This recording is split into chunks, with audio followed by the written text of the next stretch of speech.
Meet my friend Nick. He joined my coaching program as a completely new Amazon seller about a year ago, and since he's built a seven-figure Amazon business part-time, even with his 9 to 5 job. In this video, we're going to break down everything you need to know to build a great Amazon business, a bunch of specific product research tips and tricks, how to build a great network of other Amazon sellers, how to scale your Amazon business fast, and everything in between. Let's get right into the video. What's up? We got the man Nick here with me today. Good to have you here, bro. Thanks for having me, Miles. Appreciate it. Absolutely. So I remember when you were a brand new seller about what, February of last year, Yep, February last right? year. Getting going. You have a successful career, still have a successful career, 9 to 5 as well. Started out part time. What have you done so far in that almost year and a half with online arbitrage specifically? Yep. So I am right now on rolling 12-month, 1.3 million. So we're pretty consistent at this point, somewhere around 120 to 140. We're starting to get really geared up for back to school. So taking the lessons from last year and getting ready to bring that into this year's go around for back to school and for Q4. Yeah. So you have a very rare case where you're making six figures in profit part time selling Amazon, which is a very aspirational thing for a lot of people, far from a typical thing, though, right? You got other stuff going on in your life, family, career, etc. It can be a big leap to even start selling on Amazon, let alone build really successfully part time. So, what made you get going, kind of inspired you? Like, what kind of motivated you, and what was the goal, and what are the goals? Yeah, I to start out like this I wasn't even expecting this, right? I think that's the biggest thing. So I came from a reseller background back in 99, did the old eBay flipping as a little kid. Fast forward a couple decades, right? And got into the botting community a little bit, started kind of spending in that space, and I started seeing the writing on the wall, right? I still wanted to continue to have a side hustle, some extra income to be able to take the family on a vacation, to not really have any worries about, hey, where are we going? How are we going to spend it? And that was kind of the journey of that. So it was very much geared and still can be for a lot of folks, right? You can make a couple extra $1,000s a month and be able to look at it as something as gradual. And I thought that was the most important thing is, hey, the time is of the essence. Still have full-time commitments, have two little girls and married. So there's a lot of things that go on the plate. So I didn't think in my wildest dreams it'd be like, hey, this is where I'd be at in this amount of time. But starting it out, right? That was the biggest thing is just kind of gradually getting into it and then starting to learn along the way. Yeah, and so in terms of right getting into it, building the initial momentum, zero to getting your first sales, zero to getting your first couple thousand in sales a month, that's the hardest part by a mile, Yep. right? So talk through some of those initial pieces of building momentum. I bought 50 of this and it sold way quicker than I thought, or someone plugged me into this lead and this opportunity, right? Break down what it looked like to build that initial momentum, any specific inflection points, anything like that. Yeah, definitely. So here's one thing I would say. If you're someone that's already a 9 to 5, you probably have some capital set aside on there. This was a big limiting belief for me initially, is I was spending a lot of time just trying to figure it out on my own. So I started finding a lot of your content, Miles. I started going through and finding out who was in the space and then was able to get some mentorship. And I think that's a big part of it, right? Because now you're starting to take someone else's 10,000 hours and you're able to put that in. And I think that was a big part that helped with that first 3 months. The first 3 months of learning on Amazon, this is not a get rich quick scheme. You're going to be spending a lot of time learning how to do this properly. And there's going to be a delayed gratification that you have to go through and be able to say, okay, I probably won't find a product for a very long time of going through it, but I'm going to learn each of those fundamental steps.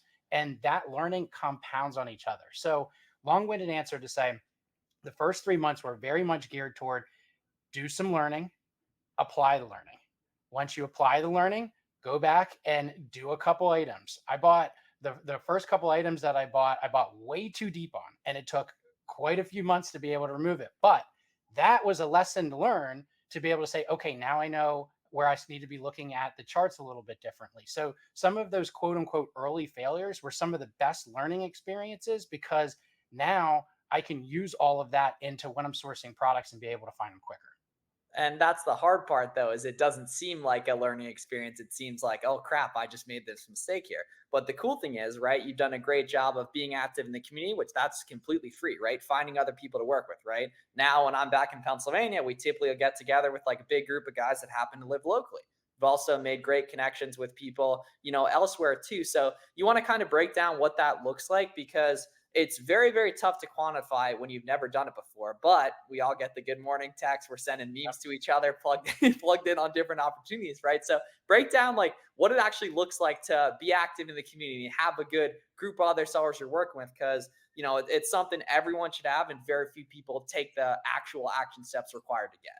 Yeah, I think the biggest misconception, and this was definitely for me as well, is like, hey, I'm introverted. I don't have, I'm not going to be good on camera. I'm not going to. Nobody's going to be. They always start at zero, right? You just have to go out and put that initial video out there to be able to introduce yourself in the community and show that you care, right? If you're in this, you're asking good questions. Folks are going to gravitate to you. Folks that have established themselves, they remember when they're new and they're answering questions there. And I think that that's a big hack. You fire up the Twitter account, you post your first video. If you have anyone that's already existing in the community, ask them to pin your initial post to their Twitter feed so their followers see it and get a little bit of extra visibility when you're starting out. And that's so clutch, right? You get to choose your friends. You get to choose the folks that hold you accountable to this business model. Because let's be frank here, if you're someone that has a 9 to 5, you're probably coming home and you're a little bit tired and you're going to need a little bit of a pick me up to go ahead and work a couple hours at night. There's nothing better than having someone that's doing the exact same thing as you are to be able to say, hey, where are we sourcing tonight? Hey, are there any good coupons? Are there any deals that are going on right now? And that's been the biggest piece is not only when you have a failure, you learn from the other folks' failures so you don't make it again, but then you're getting exponential growth on what you're learning on the positive side. Hey, now I knew a new site that I didn't have to source because a buddy was doing it and that's what they like going after. So you're able to get so much more learning when you're doing it as a team activity. Big time. And conveniently, like you said, you get to do it with people you like, right? And the social media side of things, it's not necessary, but there's a reason everyone that, pretty much everyone's like, yeah, man, I like you ask someone who's like, just getting their first couple of stairs, they got all these complicated tactics. And you ask the dude who's at 100K a month, making 15K a month profit, 20K a month profit. He's like, I just get on Zoom and me and my friends buy products, right? It's very simple at its core, but you got to pay down that ignorance debt initially and build that up from the get-go, right? So what really looks like, whether you're part-time, full-time, doing all in arbitrage successfully, couple suppliers you really like that you will understand how to get them, how to make items profitable on those websites, couple people you do it with, avoid mistakes, work together on different things. And that's really all it takes. It just takes typically to find that 6 to 12 months of hard, consistent effort that you might not feel like you're getting massive results from. But it's just like, gardening or whatever, like you don't see the massive results until it starts to hit that exponential curve, and you're rewarded handsomely if you stick around longer. And that. So you brought up a good point in terms of time management, right? Because, for people who are already successful, they got other ways they're making money full time. What are some tips you have for those people where they're worried about time being the constraint?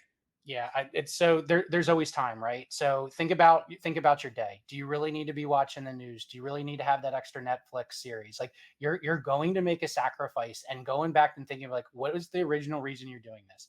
Do you want some extra time flexibility? Do you want more time with your family? Do you need a little extra cash on the side? There's going to be something that's going to be at your internal why of why you wanted to start this journey. And think about where there's some areas in your day where you can cut out some of that fluff. So for me personally, our journey is, hey, I know that I have the workday from the 8 o'clock to the 5 range. Spend time with the family from 5:30 to just about 8 o'clock every day, and from 8 to midnight, that's my time to work on the business. And there are some days that are way more difficult than others, but you just stay consistent with it, and you think you're not making progress, but when you start looking at things in weeks, months, quarters, and now greater than a year, the growth that you see in that period is something that you'll be proud of when you kind of look back on it. Yeah, you just have to actually stick around enough to get lucky to see sales cycles. It's like how many Amazon sellers start in January and quit by May and never even got to see a back to school, never even got to see a Q4. A lot of people. And conveniently, if you look at the inverse, every single person who's successful has been through multiple of them, right? They've given themselves the time to get lucky. They've given themselves the time to learn year over year. So in your case, right, you're getting into your second back to school, second Q4 coming up here. What are some of those big takeaways you have from seeing the really seasonal opportunities play out last year that you think will, make a lot of essentially translate to bigger results this year? All right. So if you're just starting out right now, you're going to go ahead and you're going to grab with each of these key milestones, go find the sellers that are at the top of the buy box when those key windows hit and export those storefronts. Save them in a spreadsheet so that way you have a quarter before that, these are the types of folks that you're going to be looking at. So biggest takeaway from last year to this year is when we talk about everybody wants a replen. A replen isn't necessarily something that you're always going to get on a month-to-month basis. It's going to be measured in years. People are it's cyclical. Every year there's going to be the same type of sales, the same quarters come around, and think like a consumer, right? So when it's time to buy things, know that you're going to be buying that at least a couple months ahead of time, or be thinking and planning in that type of manner, so that way you're hitting the stride when folks are going for and picking it up on convenience. So I think that's the biggest product hack from last year to this year is now I'm starting to take more diligent notes, so that way in 2025 next year when we're coming around, now I have all the data from the past 2 years to be able to say, all right, this is what I'm going after. These are the things I missed last year that I should have bought, and going to double down on making sure I take advantage of them for that cycle. Yeah, two additional nuggets with that is definitely the Seller Amp Google Sheets feature and then the Keepa tracking alerts, Yep. right? So cataloging inventory, and then with the Keepa tracking alerts, getting notified when stuff hits target profitability, right? In terms of where you need to be to make money if it's a coupon that just exists, perpetually. Right there. What are some other things that go into successful product research? So obviously gathering data from past years, right? What else in terms like Chrome extensions, coupons? Drop some game for us in terms of product research, because that's the number one thing beginners struggle with. Yeah, I think so. Anyone that's on your channel, Miles, will see a lot of the main things, the fundamentals that are there. I think in addition to the coupon extensions, you want to be able to think like an extreme couponer. At the end of the day, that's essentially what we're doing. So if you were trying to thrift like an extreme couponer, where would you go? You would go on Instagram and look for deals pages. You go on Reddit and go in deep into the forums to find I've different done that areas. for oh man, sorry to interrupt, but for Yep. Essence back in the day, man. Oh my, that's a sleeper site for anyone this deep in the video too. Sorry to interrupt, but yeah, the Reddit plug, man, big time. Reddit feeds, like you need to just think of someone that's looking to find a good deal, right? And when you put yourself into that mindset, that's where you're going to find some of the best stuff. And it gets into the point that we talked about socials earlier. You can't be afraid to ask the questions, right? What's the worst that's going to happen? You're not going to get an answer. Someone says no to you. That's the worst thing. Best case scenario, now you have a new coupon code that you can leverage. Now you know about a new sales cycle. Or if you're pairing up with a particular store or supplier, and you get a chance to be friendly with one of the managers, now you're getting a text message to say, hey, we have some extra product that's in the back if you want to come pick it up. And that was something that in last Q4 was a big saving grace, because I wasn't able for a period of time to be able to send FBA inventory in where we were FBM in, where would go through, and I was able to make some in Q4 purchases, have them at the house, and it was directly from some of those relationships that were just local. Yeah, so that's some game in terms of RA too, right? Store pickups are huge, guys. How you can source and see what your local locations have with it without even going in there. I was literally doing that today with one of our guys, and he was making sales like the next day, and it was crazy. He didn't even pick the inventory up yet. He had just listed it because he knew his local store had it, and so that, which adds risk, obviously. But if you're confident in the retail, can totally be a good thing too. So with all-in arbitrage, right? Got to be hip to coupon codes, discounted gift cards on Card Bear and Top Cashback are really important too. All the extensions, Capital One Shopping. What's your favorite online arbitrage coupon extension? Yeah, Coupon Bird, Cooper. I basically go through all of them. So what I'll do is in the top, there's a really cool extension that you can use called Extensify. So when you go in there, you're going to start Extensity. You're going to start seeing, hey, I have a ton of extensions that are there. So what I'll do is I'll turn a lot of them off, put on the key ones that I need for sourcing, and just kind of let them go through the picture. So I'll use that a lot. I'm more of a techie too. So if you right click on a web page, you can see source code. So sometimes there'll be certain things that will give you some hints of ways to find discounts as well. Yeah, and that's not necessary, but it definitely doesn't hurt, right? Because that's taking your past expertise and implementing it into online arbitrage, and that's really all you can do is take skill sets and translate them, build new skill sets, etc. Right there, and it's just like it's very tough to consider doing online arbitrage at a high level when if you've been doing this solo mission for like a couple months, you equate selling on Amazon to going on the computer late at night, banging my head on the screen. When online arbitrage for you is, and for me, it's getting on Discord with our friends, Yep. sourcing the XYZ site sale that just started, right? Being prepared for the XYZ sale that was great last year during Prime Day, that most likely will be good during Prime Day this year too. Different sites will release ahead of time what their sales are going to be, right? There's a whole bunch of stuff you can do with that you really nicely get when you're really, really deep in the weeds. So you've been able to build good expertise in online arbitrage. You mentioned a little bit about RA2, some kind of hybrid arbitrage types of vibes. You do any wholesale stuff, or are we primarily just sticking with OA? I do. I do have a couple different relationships that we set up for wholesale that we incorporate in it, and it depends on the time of year too, right? So as we're starting to get into back to school and Q4, there's going to be higher opportunity in terms of the margins on the OA side.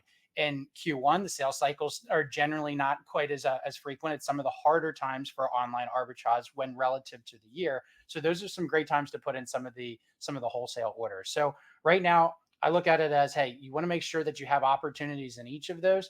Look at, what your cash flow looks like for that month, and then make decisions based off of that. So majority right now is OA in this period, and then Q1 and Q2 generally have a little bit more on the wholesale side as well. Yeah, because there's a lot less holidays in Q1, right? Like even Valentine's Day wasn't that good, but then in Q4, right, October, November, December, there's a holiday like every week, pretty Yep. much, right? And it's the big time for consumer spending. So that's, makes a lot of sense. While wholesale is very intimidating when you just started OA, it's not intimidating when you've been doing OA for a year or 2 years. And one of the suppliers you buy from for OA hits you up and is like, yo, like you're buying a lot from our website. You want to just buy wholesale? And like that first wholesale account came to you, right? Yep. You didn't even go to it, right? Which is, I've literally seen that, for certain people on certain OA sites, as well. So what else, if you could go back and tell Nick, who was just getting started selling on Amazon, like what are you telling him to help him find success a lot quicker? Yeah, I would have started socials straight from day one. I started a couple months into the process where I was starting to post more, and there's nothing better than looking back on that journey Oh and my seeing, God. okay, where were some of those key milestones that occur? Because you do kind of forget at certain points of where you were at in some of those the earlier sites. So I would started socials a little bit earlier, because literally my best friend group right now was directly as a result of that. You're getting a phone call when those site sales come up in terms of when there's times to buy. Like there's so much leverage that you get from doing it. So I'd say that's number one. And number two, track everything. You want to make sure everything is tracked, from the site sales to the orders that you're purchasing. Having really good data just puts you into a position not just to be a good Amazon seller, but also to start becoming a really good business owner. And that's the ultimate goal here. Is if you start to see some success in this business model, there's going to be other opportunities that can come to you, and it's skill sets that you can use in the rest of your life, regardless of what you want to do. Yeah, and speaking of that too, right? On the side of like, meeting other Amazon sellers, meeting other online business people in general, very small chance you're going to find those people locally in person. Now, Yep. conveniently in our case, we happen to live, within an hour of each other. But either way, we wouldn't have met just randomly in person, right? Yep. Or most likely not. We met, through the internet. And now you get to do software if you want to. You get to do consulting if you want to, right? You have good connections in other types of business models as well, logistics, prep center if you wanted to, as well, which is pretty cool too. And I know you've actually expanded that a little bit with the Chrome extension, man. You want to talk a little bit about that? Yep. So I think so.